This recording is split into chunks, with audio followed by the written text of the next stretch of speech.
Hello, fantasy football fans. Welcome to the Nine Route, the fantasy football show that goes deep to help you win. I'm Austin Lee. He is Alex Melio. We are both writers at Football Guys, and we are here to talk about the free agency frenzy that has been going on for the past few days and get you all caught up on the latest moves and how it impacts the fantasy world. But before we dive into that, Alex, tell me, how are you doing this evening? How have you been enjoying free agency? I feel like Mr. Bean right now, trying to make sure my microphone isn't going to fall over, and probably the shot of the show, the very first frame was me like fumbling with my microphone. So Nice. hello, everybody.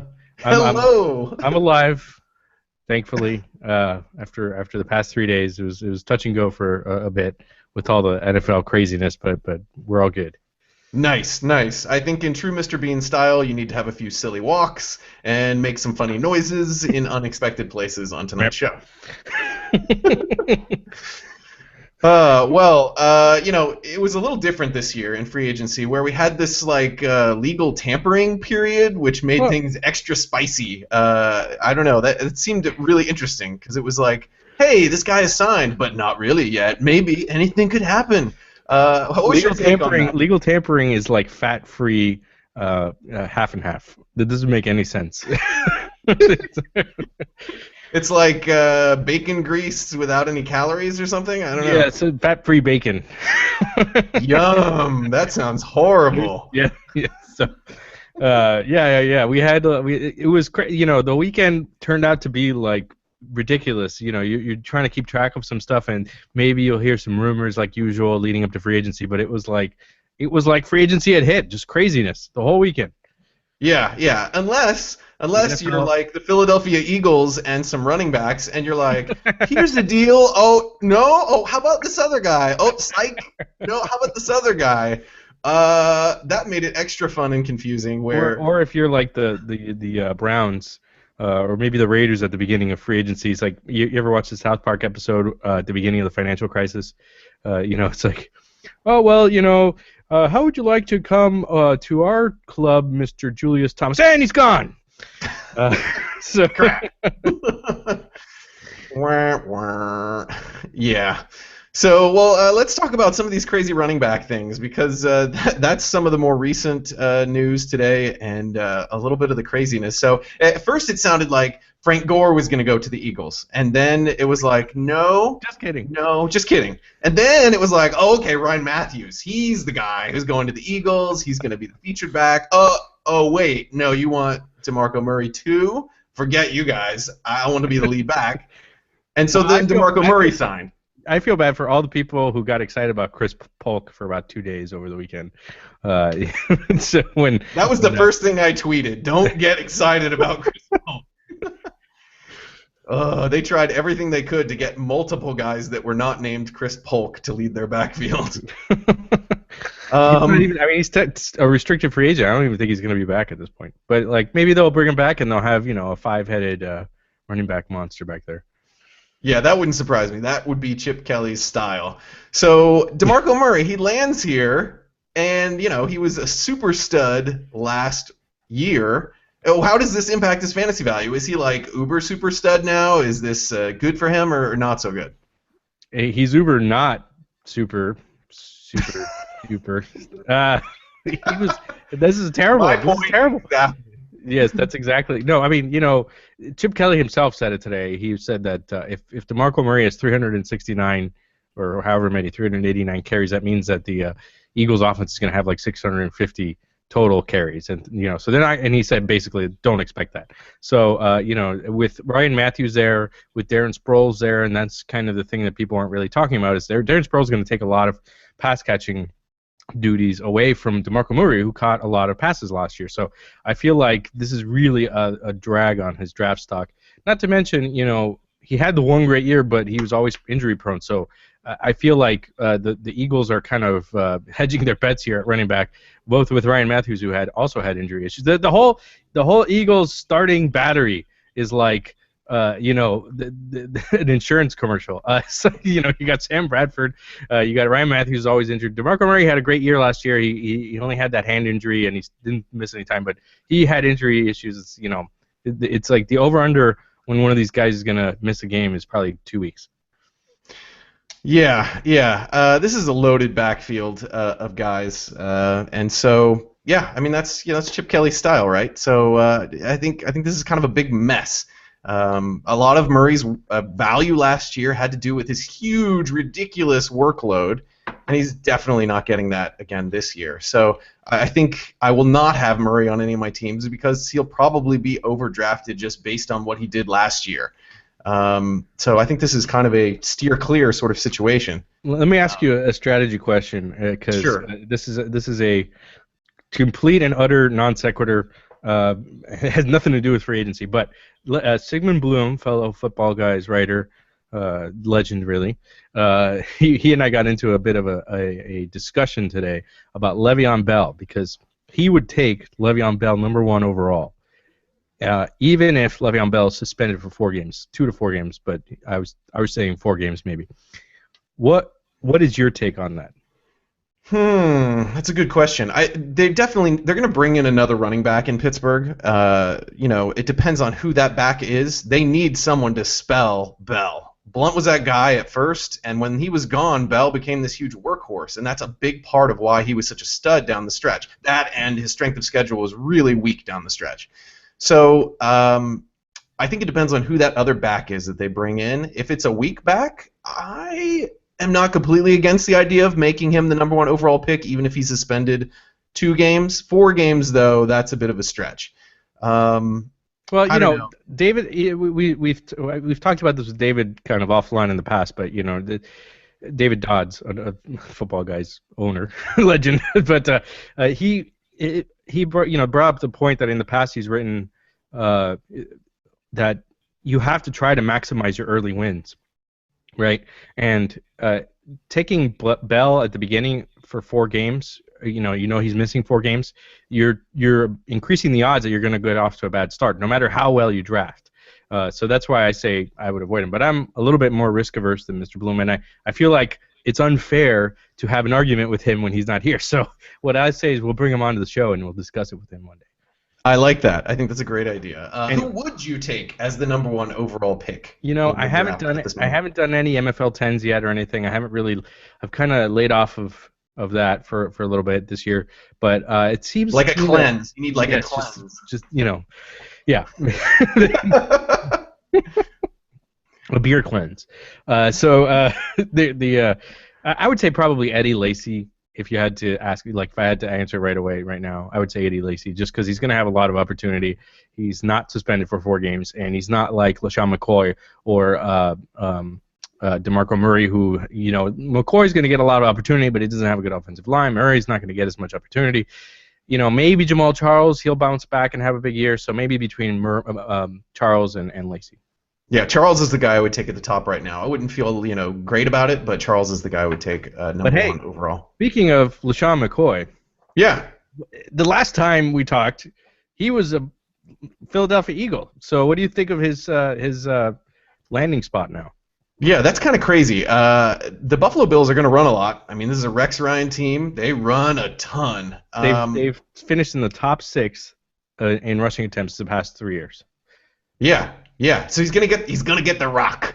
Fred Jackson's still there. He's gonna spell McCoy some. I think that he's gonna see a lot of action here, but I was a little nervous about his sort of. He seemed to be trailing off a little bit last season in that Eagles offense. Some of it was how he was being used, but he was starting to show some signs of maybe he's not this sort of invincible running back that a lot of people felt he was maybe coming into last year. So I think he's going to be a first rounder easily.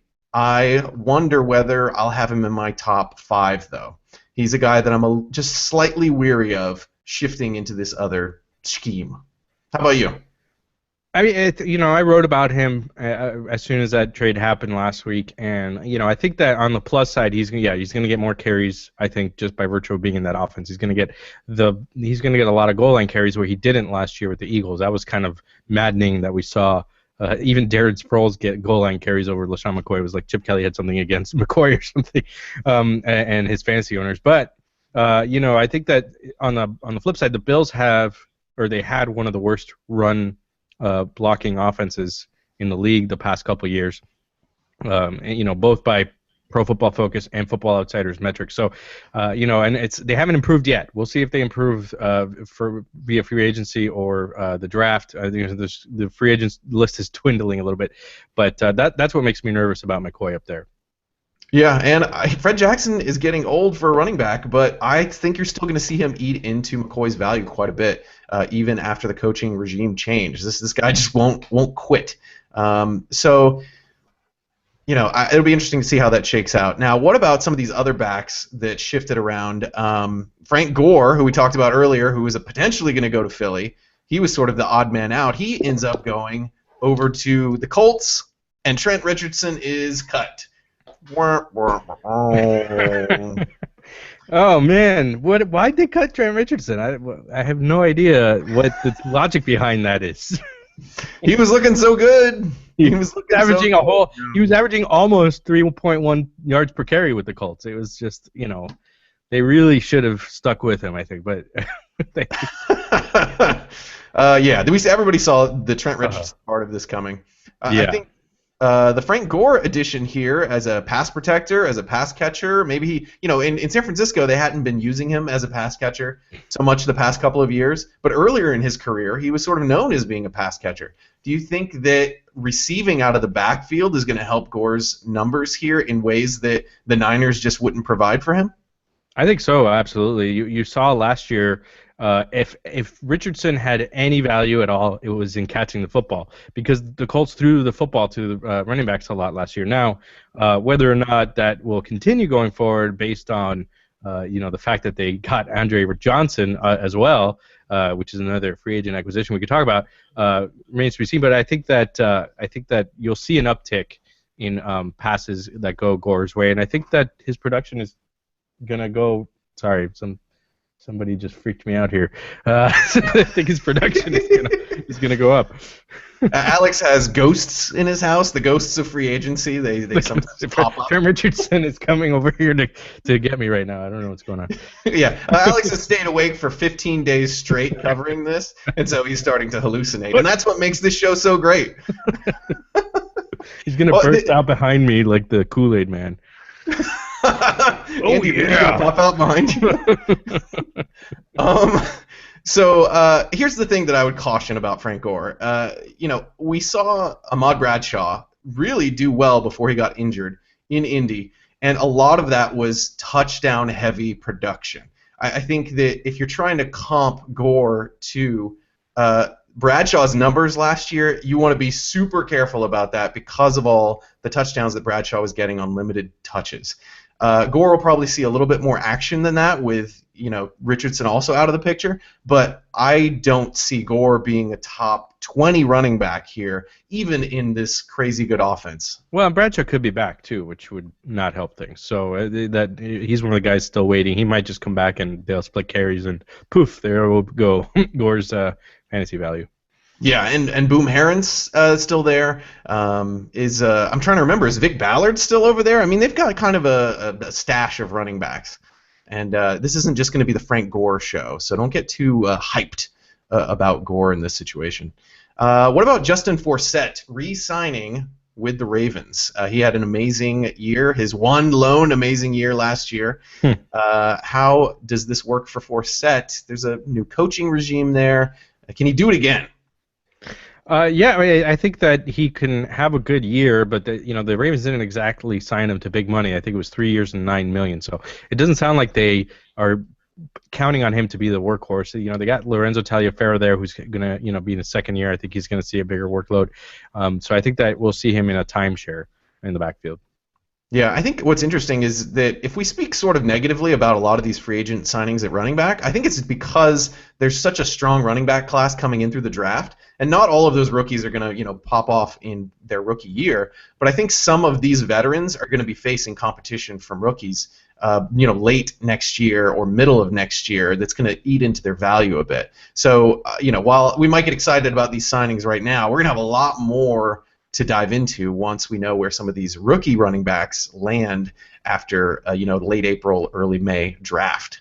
The last guy that re-signed with his team that's sort of a big deal, a guy that I was kind of hoping to see go somewhere else, was Mark Ingram, and so he's back with New Orleans despite their cap number issues.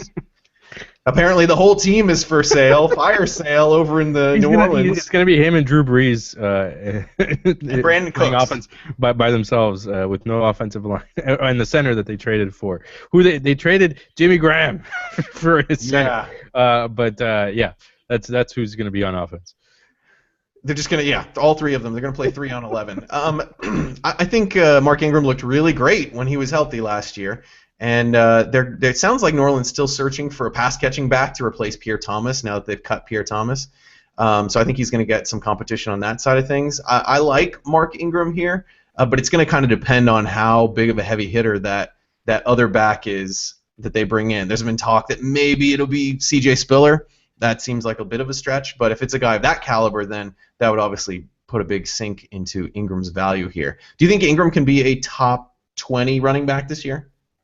Yeah, absolutely. I think he'd be top 20. I think that it depends on who else they sign, but he's going to probably get the bulk of the carries at the goal line. I think that they're going to be. It's clear that they're going to be running the ball a lot, just by the mere fact that they traded away Jimmy Graham for Max Unger, the center, and a first-round pick. That indicated to me that they were going to be running the ball a lot, and I think that gives a lot of value for Ingram. Yeah, I think so too. The last running back that's interesting to me on the free agent signing wire here is Shane Vereen ended up with the Giants. Now the Giants have a bit of a loaded backfield there with Andre Williams as well as Rashad Jennings still there. How does Vereen fit into this mix, and is this just sort of like, just like with the Patriots, he'll probably have 3 big games and we won't know when? It's interesting. I don't know how this is going to shake out. I think that, Rashad Jennings was kind of the pass-catching guy when he was healthy last year, and I think that Shane Vereen will eat into his time. Andre Williams was pretty bad for most of the year. He had a couple big runs later in the year, but I don't know that he's necessarily going to get a big workload in year 2, especially if Tom Coughlin thinks he's a fumble waiting to happen or something. I don't think he is, but, so it's just a mess there right now. I think right now I would avoid that backfield.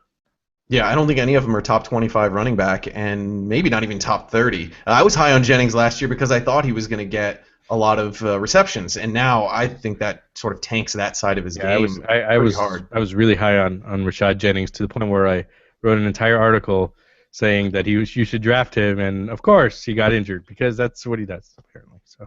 Yeah. Well, maybe that's why they got 3 backs, right? One or two of them get hurt. Michael Salfino.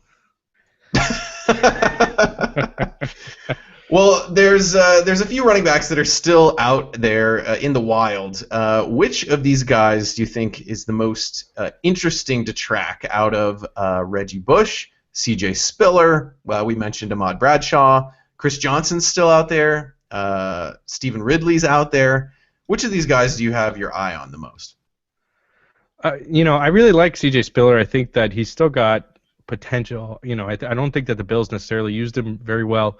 I mean, he wasn't great himself, but he also didn't have great blocking. So it'd be interesting to see where he lands. I think that the Jets are probably a good spot for him. He has a history with Chan Gailey, or he really appreciates him. So,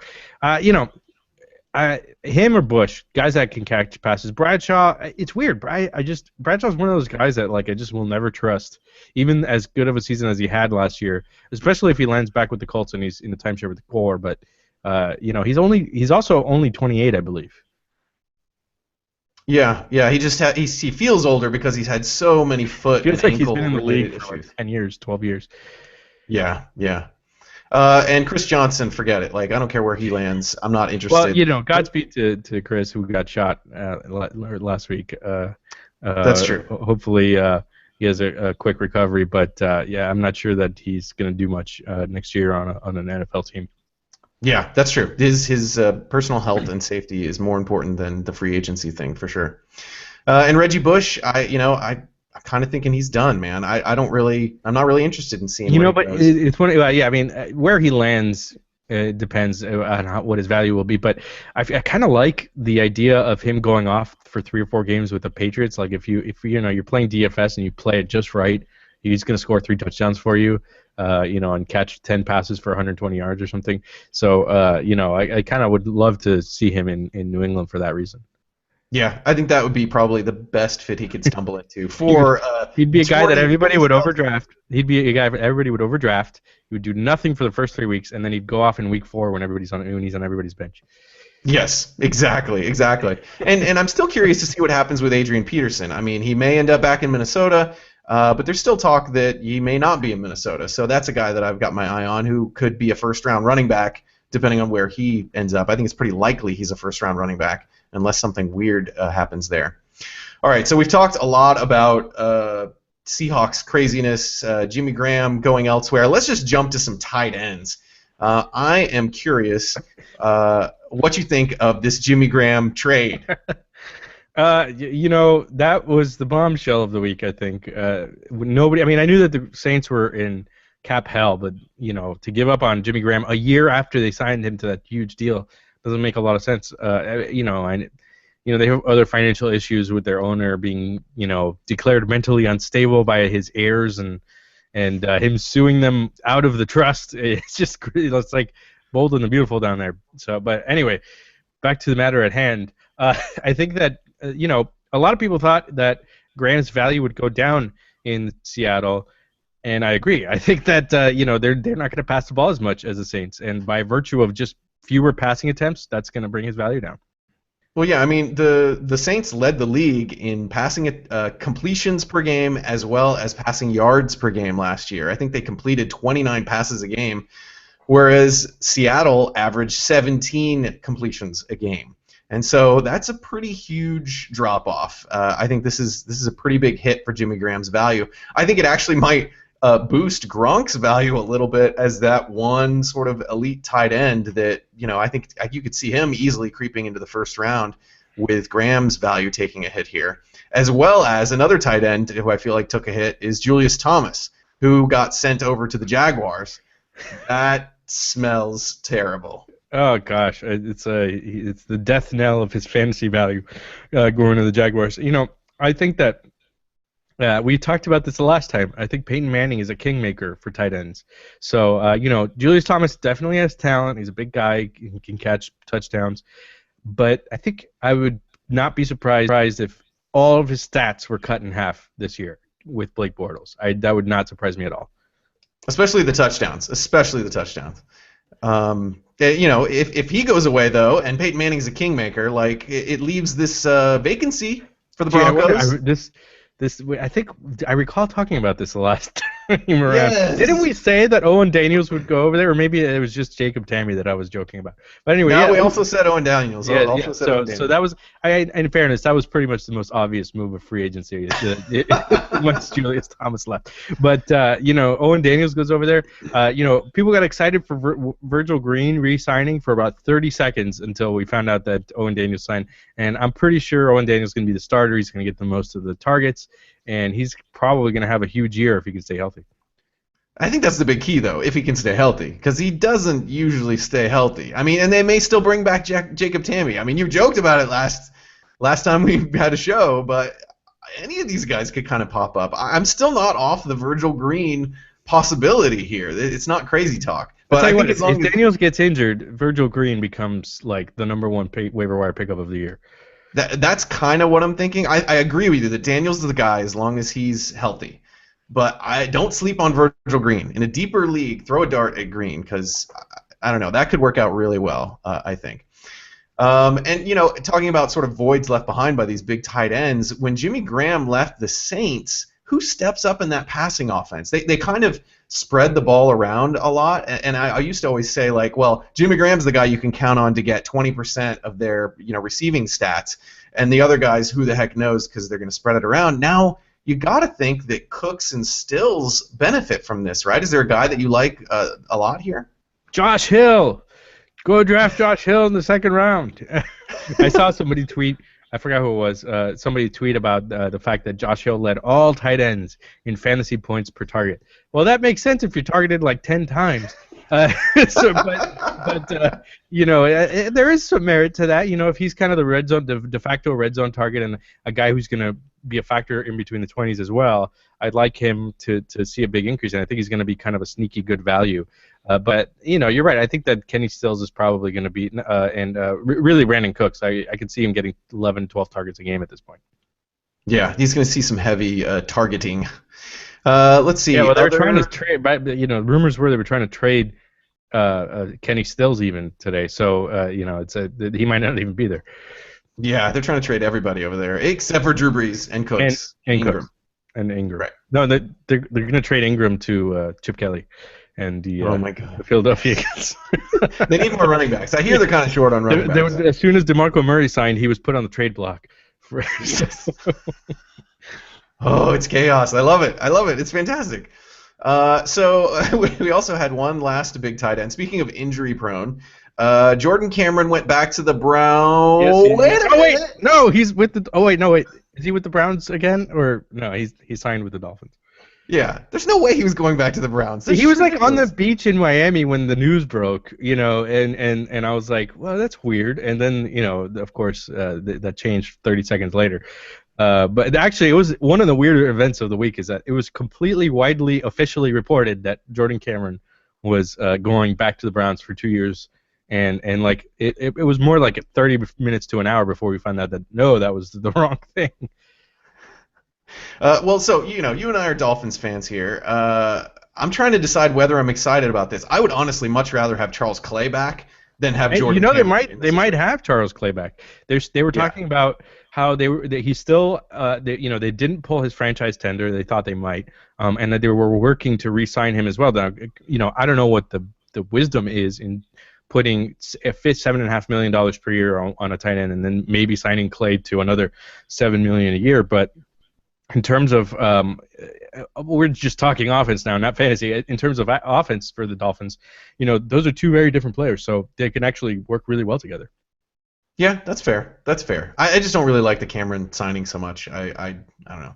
It's got a lot of upside. I mean, you think about who has Cameron dealt with at quarterback the past couple of years. Forget the concussions. Yes, that's a worry, but he's had who's I can't even. Jason Campbell, Johnny Manziel, his best quarterback. Johnny Manziel. No, I think Brian Hoyer was his, the favorite quarterback that he had. He had a couple good games with him in 2013. So, I don't think that. I think Ryan Tannehill's a little bit better than those guys, as much as people like to dog him. And I think that offense is actually going to be pretty good next year. Yeah, it could turn out a lot better. And speaking of the Dolphins, while we're being a little bit fanboy here, what do you think about Ndamukong Suh? Big contract. He's gonna turn our defense around in Miami. What do you think? You and I have different opinions on this. We've talked about this. The Detroit Lions. Normally, I think I tweeted about this. Normally, big name free agents, guys that sign for huge money, are a bad idea. They rarely pan out. They rarely meet value or come close to it. People are talking about Albert Haynesworth a few years ago, and with the Dolphins, they didn't. They just signed Mike Wallace a couple of years ago, and are now thinking about trading him because he's just not worth $60 million. But with Suh, I'm not. I mean, I'm trying to be rational about this. Like the Detroit Lions actually tried to keep Suh and pay him big money. Usually, big free agents are a bad idea because other teams are like, no, he's not worth it. But they tried to keep him in a big way. They paid him they offered him almost as much as the Dolphins did. So I think that's a good sign. I think Suh's a very, very good player. I don't think he's going to be another Albert Haynesworth. But you don't think that? Well, I'm just nervous about you hate Ndamukong Suh. Just say it. You hate him. Oh, I would never say that. He'll come right out of the TV screen and strangle me or something. Step on my arm, or I don't know. I'm not saying that. His hand is the size of your face. Yeah. No. Yeah. Exactly. Just crush me like a grape. I don't want that. I think he's going to play really well and be a big part of helping the Dolphins defense there. I just hope that he doesn't do anything dumb. That would be nice. And on the Mike Wallace thing, it's kind of funny because it would almost seem certain that he was going to be gone, but Miami released so many wide receivers that like Mark Duper and was looking to make sure he wasn't going to get cut. Like this is just cut everybody. Well, it doesn't make sense to cut him at this point. It's unless they really find a good trade or something like that. But they've spent their money. They still have some money left under the cap. They may as well keep him another year and see if he can connect with Tannehill finally, and maybe having Jordan Cameron there and Charles Clay back will help things. The defenses will have trouble, figuring out who to cover. That's being a little bit optimistic. Speaking of optimistic, the Browns signed Josh McCown and Thad Lewis. It's just the best quarterback situation north of Houston, and south of New York. Yeah, this QB class is, the QB free agency group is a little bit rough around the edges. There's not a whole lot of value here, so teams are kind of scrapping for QBs. So this does not look good for the Browns. I think Johnny Manziel's still in rehab somewhere. I think that part, that's actually a very good thing. The fact that he went to rehab and did not leave rehab after a week, I think that's a very good sign. Whether or not that will help him on the football field is a different story. He's, rehab. He's maybe not able to, keep up with his off-season program or whatever. But maybe he'll come out of it and he'll be a better worker and he'll leave all that other stuff behind and he'll become a better football player. Yeah, I would like to see that. I think that would be great because I think he's got some skills if he keeps his head on straight. There's probably the biggest news, again, involves Chip Kelly and those Philadelphia Eagles. There was the crazy trade, the Sam Bradford-Nick Foles swap here with the Rams. Let's break this down a little bit. That had 33 stipulations. Let's see if I can get this straight. The Eagles got DeMarco Murray and wait, that's not right. What was the trade again? There were some draft picks involved. I think the Eagles gave away more picks than they received. Well, there was a crazy period of time when people thought, and it was reported that the Eagles got a second-round pick for the trade, and that would have been like some Jedi mind trick shenanigans by Chip Kelly. I was shocked that he could do that, but that wasn't the case. He actually gave up a second-round pick. It's conditional. Everything's conditional. If Sam Bradford plays half his snaps, the Eagles get nothing back. But if he gets injured, they get like a fourth rounder or a third rounder, whatever. Anyway, Sam Bradford is an Eagle, and there was some thought that they might flip him for some more draft picks or something, and try to move up for Mariota. But Chip Kelly had a chip presser. A chip conference, a press chip. Chip clip. and basically shot all that down and said Sam Bradford was their guy. So what do you think, Sam Bradford, Eagles quarterback of the future? Yeah, it's the system, man. I mean, he's reunited with DeMarco Murray. They were, college. They were good together 10 years ago, 8 years ago. So they were good. There's a story here somewhere. Part of me wants to mock this, but part of me is really kind of sneaky excited to see what Bradford can do if he could stay healthy. Yeah, I like Bradford more than Foles. Foles is like a fantasy wasteland. Like, forget him, he's done. Yeah. Even before this, I had concerns about Foles. So obviously, this situation is better in this offense. So I'm not saying Bradford's going to be some kind of sleeper, but I think that he'll make this offense run for the 5 games that he's healthy. Well, I saw somebody tweet like Nick Foles has like one of the top 10 career passer ratings in NFL history, and which made me laugh because it's like 2.5 seasons, right, worth of, and the one great season he had where he had 37 touchdowns and 2 interceptions, and he probably could have had 10 that were intercepted that were dropped that year, and so this is kind of going to be vindication. If all goes as planned, if Sam Bradford has a big year and Foles goes down in flames like I expect, it's going to be kind of like, he wasn't ever that good. Yeah. So let's talk about the other barn burner of a QB situation. Houston got both Ryan Mallett and Brian Hoyer. Who's the Week 1 starter, and do we care? No, we don't care. I think it's going to be Ryan Mallett because I think Ryan Mallett's a better quarterback. But hey, great for former Patriots quarterbacks. The Texans have a monopoly on those. They're building hotels already. They're going to trade for Jimmy Garoppolo after the draft. Oh, jeez. Well, I mean, so Andre Johnson is out of there. So what does this do for DeAndre Hopkins? Can he? I mean, he put up good numbers last year with kind of mediocre quarterback play. I think it's great. Still a great play here, top 15 receiver. I think top 15 is a bit of a stretch, but he's got a lot of talent. We saw some great plays that he made last year, and who's they're going to throw to. So I think they're going to draft somebody, maybe add some guys in free agency, but really he's going to be the number one. And he's going to get probably 120, 130 targets next year. Yeah, I could see him being a top 20 receiver, not 15, but I could see him being top 20, even with terrible quarterbacking. So this shuffles around the QB picture a lot. It seems, pretty clear that Jameis Winston's going to Tampa Bay. That's what we're thinking. So who gets Mariota? Who ends up with Mariota here? I'm on the fence. I want to say the Tennessee Titans because that is the smart thing to happen, right? That should be what happens. But they just drafted a quarterback. In the 6th round, Zach Mettenberger, come on. Is he the quarterback of the future? Give me a break. So, besides, you don't know what you get in Mettenberger, even though the Titans might think they know.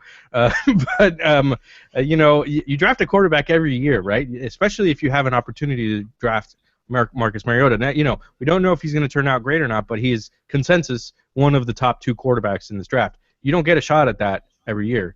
So, yes, he should go to the Titans. Will they draft him? I don't know. If they don't draft him, I'm thinking maybe the Jets.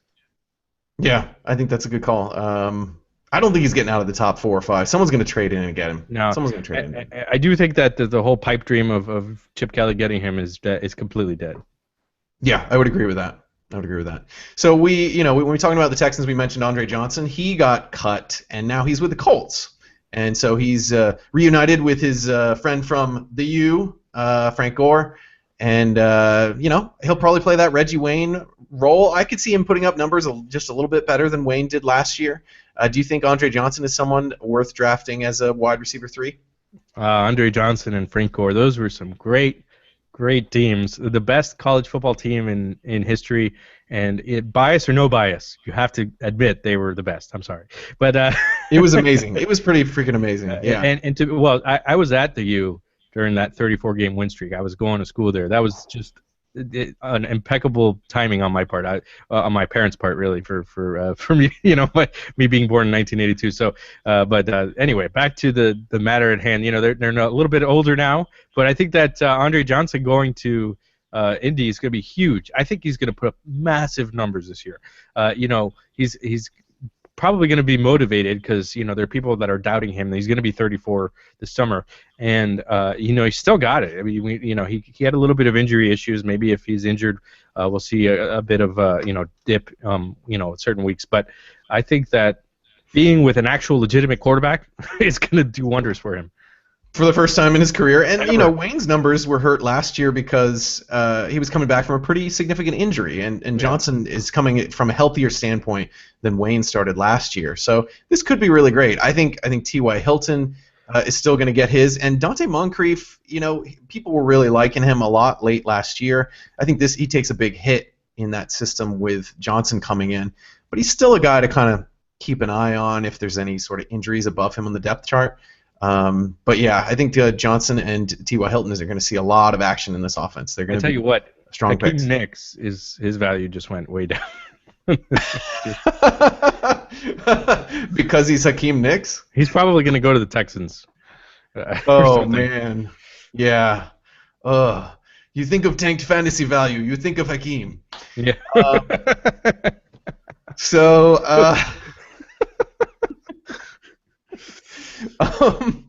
Let's see. A few of these players that we were talking about weeks ago is like, who would be neat if they moved on to a different team? A few of these guys did not move on to a different team. Randall Cobb, Demaryius Thomas, Des Bryant. They're all back with their old clubs. Is there anything here that was really surprising, or is there any sort of like big fantasy impact here that you're like, oh man, Devontae Adams was going to be my guy, and now forget it? What do you think? I think that Cobb probably had the most chance of leaving, and that's just because he could have gotten really paid, and the Packers, he took less to come back to the Packers, which was actually pretty smart, because it's either play with Aaron Rodgers, the MVP every year pretty much, MVP quality years, or go to Oakland and only do half your contract because Derek Carr stinks and you're not putting up any numbers. So anyway, I think from a fantasy standpoint, yeah, Devontae Adams takes a hit. I think that Randall Cobb is as valuable as ever. A little bit of injury concern. He's had injuries in the past, but he had a healthy 2014. But the other two guys, it was pretty easy to see they were going to be back. Yeah, it was pretty clear they were going to get tagged, and they're both easily top 5 receivers, guys that are going to go pretty high in fantasy drafts.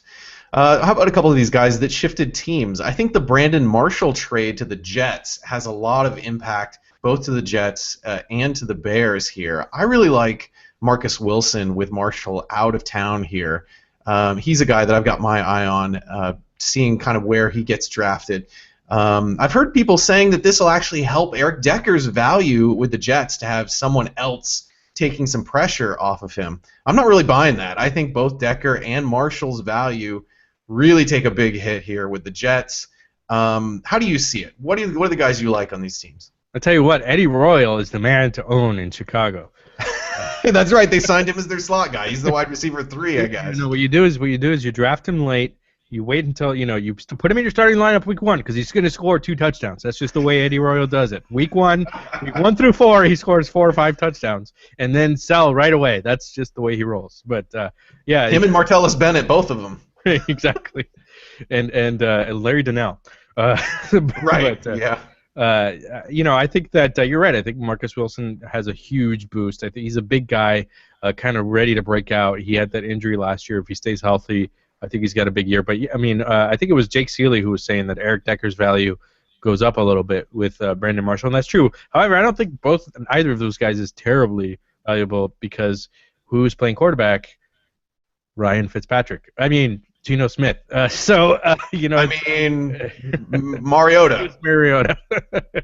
So yeah, I don't know that. Smith might have an improvement by virtue of having a better receiving core with Brandon Marshall, but let's not forget he's also getting a little bit on in here. So I think he's 32 now. He has had some health issues, so I'm not sure that I would really pay for either of those guys. Yeah, I'm actually surprised that Marshall's ADP is higher than Decker's here in this situation. I think people are thinking that Marshall's going to be like this number 1 featured receiver. I like Decker more in this Jets offense than Marshall.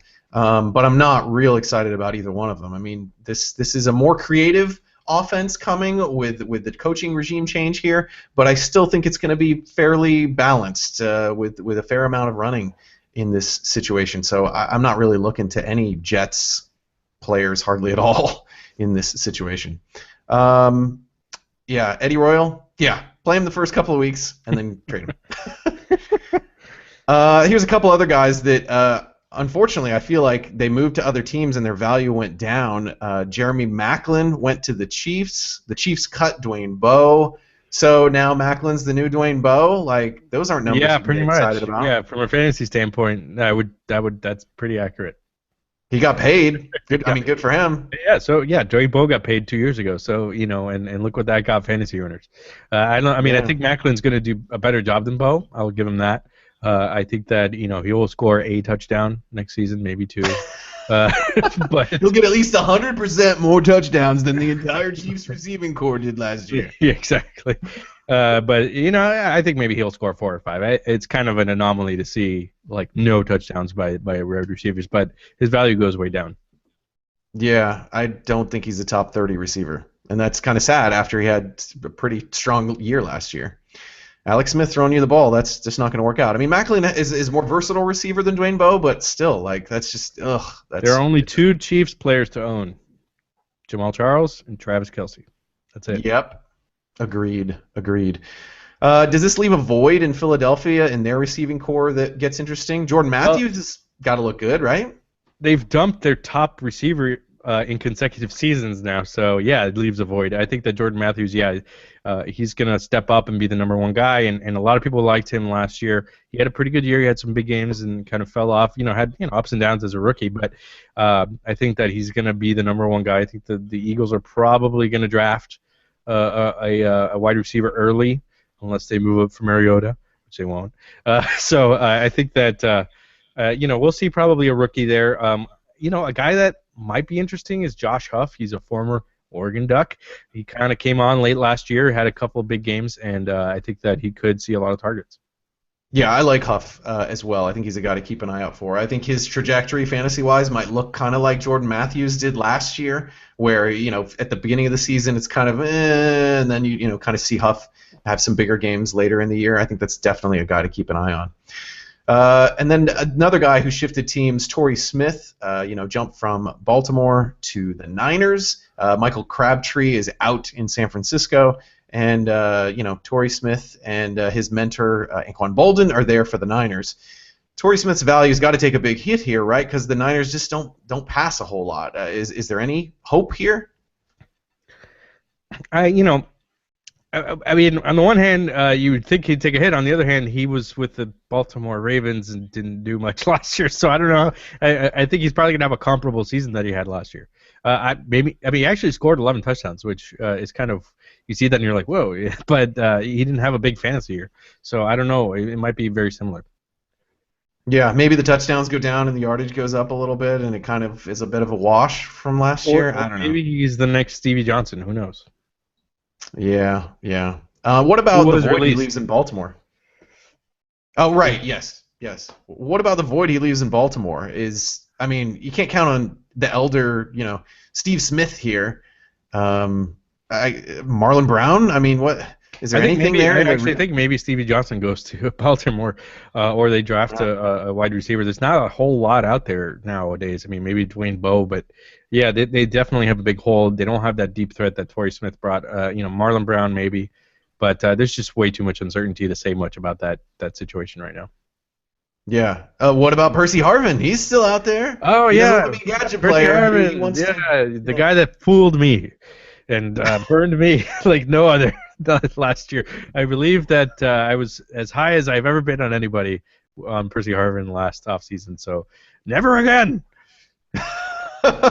A lover scorned. So you're not buying Percy Harvin here. What if he ends up with the Patriots? Yeah, if he ends up with the Patriots, then he could have a huge season. You watch him have like 1,500 yards and 20 touchdowns next year as a Patriot. But chances You're are just ahead of your time. You're ahead of your time. I was a year behind. I was a year off. But chances are he's not going to do much. Yeah, I would agree with that. None of these wide receivers that are sort of available right now are very appealing to me. I think most of those moves have been made, and again, we'll be watching the draft to see which of these rookies come through. It'll be interesting to see, because we got so excited about last year's rookie wide receiver class. We need to sort of, I think, temper our expectations fantasy-wise for this next wide receiver class. Even though there's some strong ones here, we just got to kind of chill out a little bit and not necessarily expect that again. Is that a fair assessment, Alex? We talked about it last time. It's going to happen. People are going to overdraft rookies, and they're not going to be as good as last year's class. Rookies tend to not perform consistently. Last year's class was an anomaly. So I would just temper your expectations.